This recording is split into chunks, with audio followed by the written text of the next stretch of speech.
بسم الله الرحمن الرحيم الحمد لله والصلاة والسلام على سيدنا رسول الله وعلى آله وصحبه ومن والاه وبعد.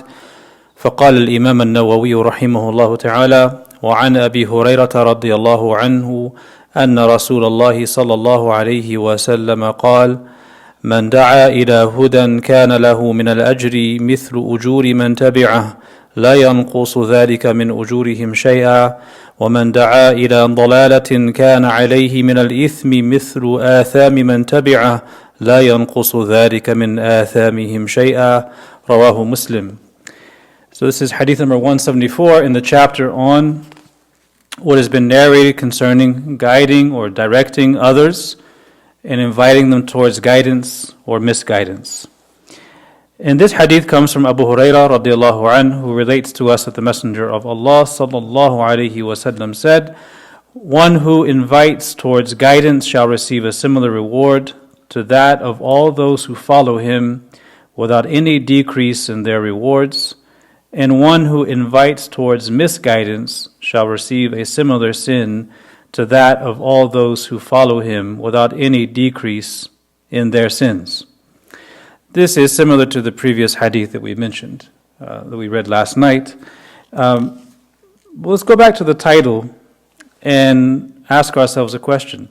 The title that Imam al-Nawawi gives for this chapter is Bab fi dalalati ala khairin wa du'a'i ila huda aw dalala. He uses the word dalala, and from that word we have dalil. And a dalil is a guide, literally speaking, and dalala is to guide towards something. So when you hear that term dalala, or to guide towards something, what is the first method that comes to mind of guiding someone towards something good or bad?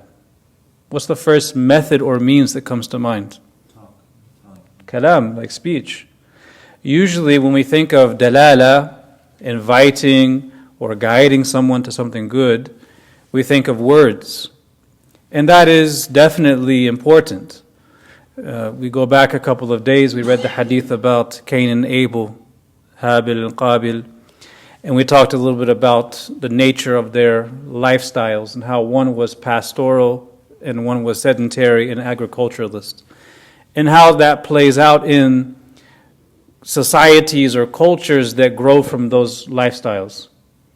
Now, to go back to that, we said that the lifestyle of pastoral people, nomadic people, is based on the auditory, what is heard. So you have stories, you have folklore, you have songs, you have epic poems, you have the oral histories of the people transmitted. So it's very audio-centered, whereas the sedentary populations have a culture that is much more visual.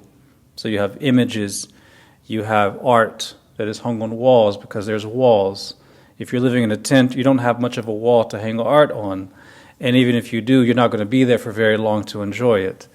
So the question comes up, between the visual and the audio, between what is heard and what is seen, which of these two sense organs is most important? Which one takes precedence? It's hearing. Hearing takes precedence. And you find that is explained within the Quran. Every time Allah Ta'ala mentions the blessing of hearing and sight, hearing is mentioned before. Inna sam'a wal basara wal fu'ad, right? وَجَعَلَ لَكُمَ السَّمْعَ وَالْأَبْصَارَ وَالْأَفِدَةَ. So many ayat that mention hearing before sight. And someone was asked, why is that the case? And it was one of the ulama of the past, and he said the reason why is because if you're blind, you are still able to hear the Quran and hear the meaning of the guidance. But if you are deaf, though you still have access through literacy, through learning how to read and understanding, it is harder. It is harder, whereas hearing is primary. Right? وَإِنْ أَحَدٌ مِّنَ الْمُشْرِكِينَ اسْتَجَارَكَ فَأَجِرْهُ حَتَّى يَسْمَعَ كَلَامَ اللَّهِ ثُمَّ أَبْلِغْهُ مَأْمَنَهُ. If any of the mushrikeen come to you and seek protection, then give them protection, Allah says, حَتَّى يَسْمَعَ كَلَامَ اللَّهِ, until they hear the words of Allah. So kalam or speech is very important in ad-dalala ala Allah, in guiding others to Allah. But it's not the only form. There's other things too. We talk about how Islam is this and Islam is that, and it offers so many gifts and blessings for our lives and solutions to so many common moral and societal problems, but it really hasn't gone past the level of speech.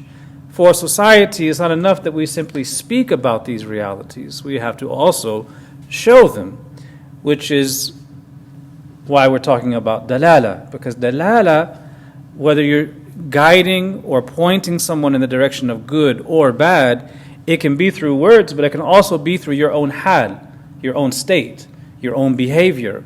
So we call people to good through what we say as well as what we do, by modeling excellence, modeling moral behavior, modeling the prophetic character. And by the same token, it is possible for someone to model evil, not through their words, but through what they do and how they act and how they react. They become models for good or models for evil, and that dalala is beyond just words. So this hadith is speaking not just on talk, words that we say. It's speaking about talk, it's speaking about states, it's speaking about our day-to-day behavior.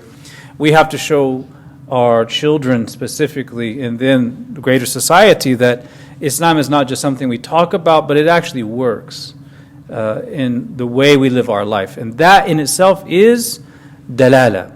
So the one who is doing that and guides others as a result, when they're the means, they receive the reward of those who take that dalala and run with it, without that decreasing their reward in the least.